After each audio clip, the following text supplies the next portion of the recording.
When I started doing this show, I never really expected it to turn into what it's become for me. What surprised me is that each episode has almost turned into its own form of self prescribed medicine. I talk through what's on my mind, and then week by week, without really trying to, I start implementing the very things I'm talking about. That last episode, it's a good example.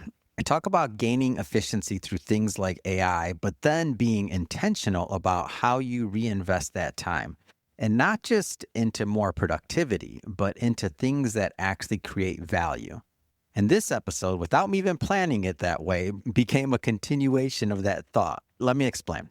Once every couple years, I'll have my team pull a list of everyone I've interviewed and sort it out based on different factors content performance, things like engagement, like things like that.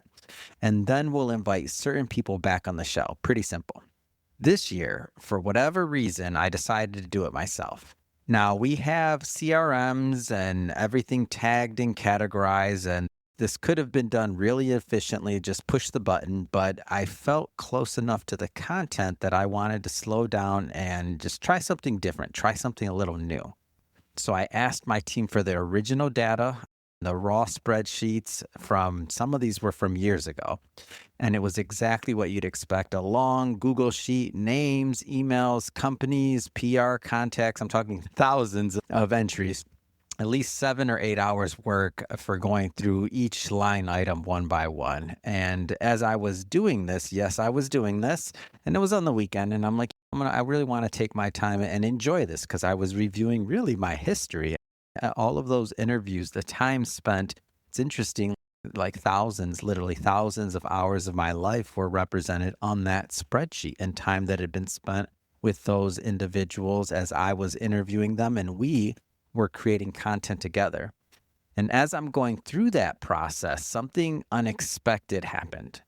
As I started scanning the names, the companies, even the email addresses, I began to remember the interviews, not literally like hearing voices in my head, but I could feel them. And for some, I could remember the person's tone, their energy, maybe even their laughter in some cases, actually, and words of wisdom, all from looking at a spreadsheet. I didn't listen to a single episode. I wasn't reviewing clips. I was just looking at names, and yet the content was coming back to me almost like a tape recorder in my head. That was a moment for me. That was a lot of years and a lot of time of my life spent creating the content that came on that spreadsheet.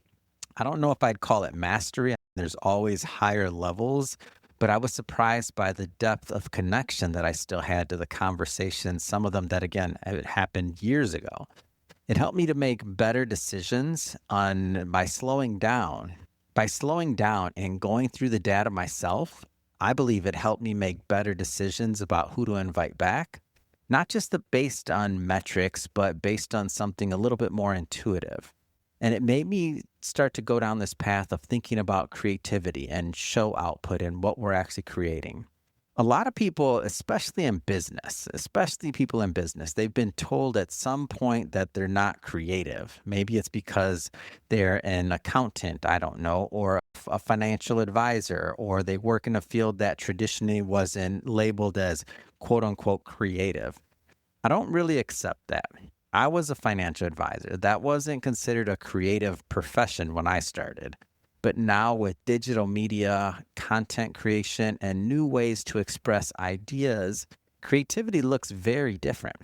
To me, creativity is about expression. It's about finding your voice and using a medium that feels natural to you. For a long time, the challenge wasn't that people lacked creativity.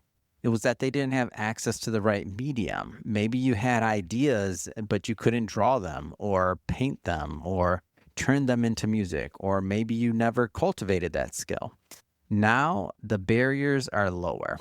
Technology and even AI has opened up new ways for people to express themselves. And I actually find that extremely encouraging. I have a buddy who he loves creating songs and music and things like this. He's doing this through AI and the funniest thing ever. So he's not musically inclined, but he creates these like Star Wars songs and themed songs and he puts them to different hooks and other. It's all Star Wars based. It's absolutely hilarious. But could he have done that without AI or without some of the tools that he uses? Not really. It's not going to happen. He's doing some complex stuff, but it's extremely encouraging for me to see people do that and just have fun. Because realistically, creativity connects us all, especially in times when people disagree, whether that's politically, culturally, socially. Creative output becomes like a bridge. It reminds us we're human. It gives us hope. It helps us move forward. So this week, I'll leave you with this. Pay attention to where your creativity shows up. If you avoided something because you didn't think you were, quote unquote, that kind of person, maybe take a small chance. Try expressing yourself in a way you haven't before. I've seen other friends, I told you about the Star Wars songs. I've seen other friends start posting content for the first time in years, and not for money, not for attention, just because they wanted to express something and they wanted to express it a little differently. I've seen others start communities or bring people together, even when it had nothing to do with their day-to-day work or any business function. And that excites me.